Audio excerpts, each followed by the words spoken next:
Então, pessoal, agora vamos falar um pouquinho sobre inserir figuras no LaTeX. Inserir figuras é até mais simples do que fazer uma citação, tá? Porque é tudo aqui dentro do Overleaf mesmo. Primeira coisa que eu preciso fazer para inserir figuras é fazer o upload da figura. Então, eu vou vir aqui nesse botãozinho aqui, carregar, tá? E vou selecionar, tá? Posso selecionar do meu computador, eu posso arrastar aqui para dentro um arquivo. Como são figuras, eu aconselho vocês a trabalharem só com PNG e JPG, não vai ter erro. O LaTeX até aceita outros formatos de figura, mas eu não vou nem, acho que não tem nem que gastar tempo falando deles, porque eles são um pouquinho mais complexos. JPG e PNG é o que as câmeras fotográficas fazem, é o que os editores de imagem produzem, então trabalha nisso que não tem erro. Tá? É importante quando você for colocar figuras ali dentro, cuida para não ficar assim, ó, figura 1, figura 2, figura 3. Tá? Coloca um nome da figura que seja representativo. Porque olha só, aqui tem minha pasta de arquivos, de figuras. Tá? Então, elas têm que ser significativas, né? Então, olha só, logo do MNPF. Eu não preciso abrir essa figura para saber que ela trata do logotipo do mestrado, logo SBF, logo universidade. Certo? Se eu vier aqui nessa pasta figuras, citação PNG, então eu sei que é uma imagem relacionada à citação. Foi um exemplo que eu usei aí no meu texto, tá? Ao longo do texto, não vem ao caso agora.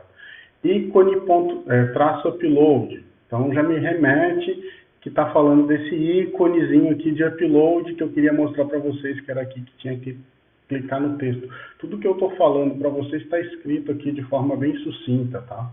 Então usem nomes significativos. A outra coisa é deixar essas figuras, esses arquivos bem organizados. Uma dissertação tem por ordem de 30, 40 figuras. Tu imagina 30, 40 figuras aqui dentro. Então vai colocando em subpastas. Ó, eu coloquei a pasta de arquivos, dentro tem uma subpasta anexa, uma subpasta apêndice, uma subpasta figuras.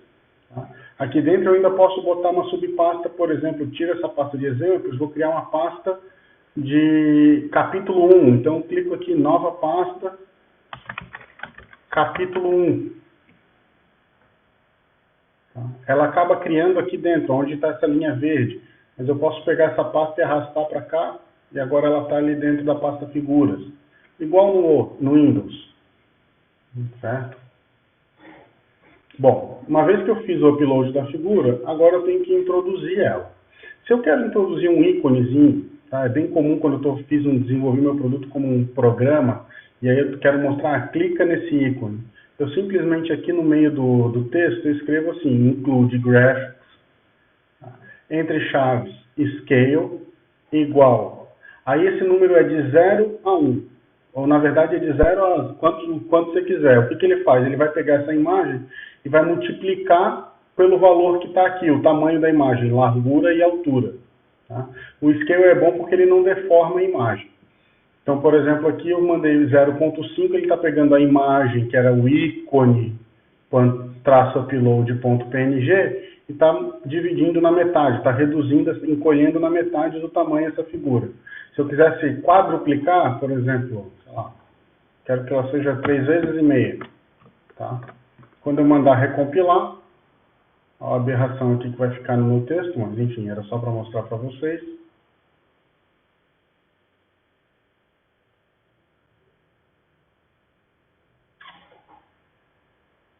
Aí, quadruplicou.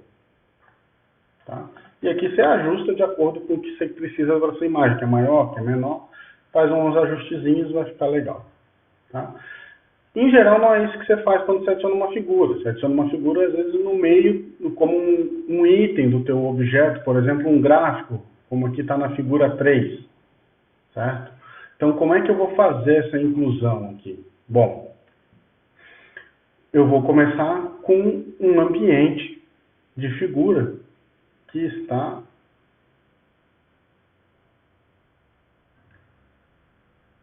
aqui. Então, eu começo com begin, o ambiente figure. Esse T diz para o LaTeX que você quer que ele seja colocado preferencialmente no topo da página. Se você quiser que ele seja colocado preferencialmente na base da página, você bota B, certo? Se você quer que ele fique exatamente entre dois parágrafos, tá? Você coloca H. Isso é importante. Na redação científica, a gente nunca vai falar assim, ó, na figura abaixo, na figura ao lado, na figura acima, tá bom? A gente sempre vai fazer referência ao número da figura. Na figura 3, que seria o caso, tá? Bom, uma vez que eu iniciei o meu ambiente, eu vou colocar a minha descrição, caption. Tá? E veja, esse caption, cuida, tá? Não vai colocar assim, ó, gráfico 1. Tá? Ele tem que ser uma descrição da imagem. Eu tenho que olhar esse caption e entender toda essa imagem sem precisar ir para o texto. Mas no texto eu também tenho que falar dessa imagem. E aí eu tenho que ser mais detalhista ainda do que está aqui. Então, por exemplo, para essa figura seria assim, ó, gráfico do volume de reclamações recebidas em azul e resolvidas em vermelho ao longo dos meses. Seria a minha colocação. E depois eu vou colocar um rótulo para essa figura. Eu já vou falar desse rótulo, mas em geral a gente convenciona assim, ó, se é figura, o rótulo começa com FIG, 2 pontos, e aí o rótulo efetivamente. Se for tabela, tab, 2 pontos. Depois vai ficar claro para vocês porque essa diferenciação. Depois eu vou colocar aqui uma tag de centralização. O que eu estou dizendo aqui é para que essa figura fique no centro. Se eu não quiser, se eu quiser que ela fique à esquerda, eu boto só, eu não coloco, tiro esse barra center. E aí volta lá com aquele meu include graphics. Esse comandinho aqui é que efetivamente coloca a figura. E por fim eu vou colocar a fonte, né? Então barra fonte. E aí se eu for fazer citação, é sempre online, tá? E se for uma figura que eu fiz, eu escrevo simplesmente do autor, certo? E termino o ambiente. Tá?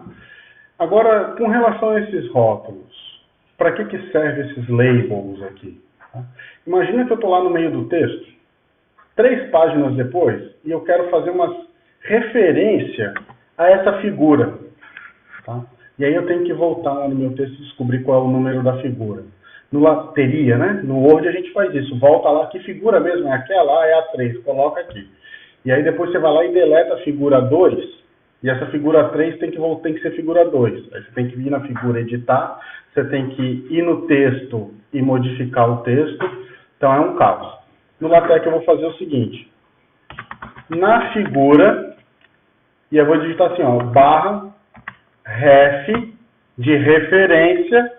Referência aqui, objeto do meu texto. O objeto figura, então por isso fig.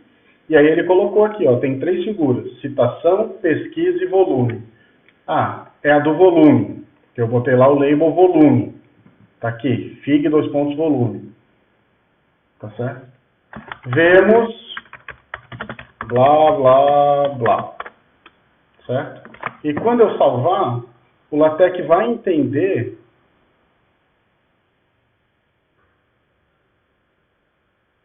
que esse barra ref se refere ao número daquela figura. E ele vai substituir automaticamente para mim. Então deixa eu achar aqui a página que eu coloquei aqui, ó. Na figura, vê, ó, 3.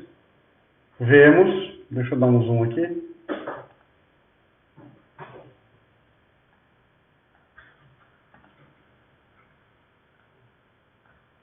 Tá? Então eu não preciso ficar procurando no texto. Isso é muito bom, principalmente quando eu estou trabalhando com equações. Né? Substitui a equação 5 na 8. Pô, mas qual era o número da equação mesmo que eu queria? Não, dá nome para as equações. Segundo a lei de Newton, segundo a lei de Kepler, e por aí vai. E aí você faz essas referências todas pelo nome que você deu para essa equação. É muito mais fácil de lembrar do que lembrar que número é. Sem contar que quando você fizer alguma alteração, ou deletar uma equação, ou deletar uma figura, essa numeração ela muda automático para você. Tá certo, gente? No próximo vídeo nós vamos falar de... Deixa eu lembrar aqui que fugiu.